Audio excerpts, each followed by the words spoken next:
ladies and gentlemen, and now we have full hardware one-to-one support. Now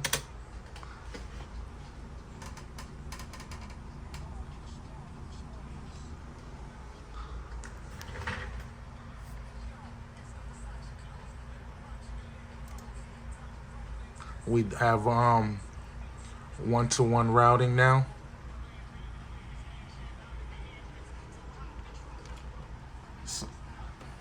So, oh, let me stop this. So now I can show y'all from here. I do a separate video showing from screen capture, but in my outboard, I'm going out of 3 into 3 and out. So I got a patch bay that's up there. If you see my other videos, is up there.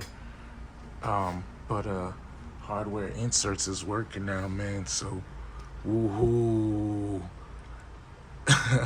Now you would just have to drop the latency on your interfaces. So I hope you guys don't have a lot of plugins running, cause yeah. All right, your boy Analog for Life signing out.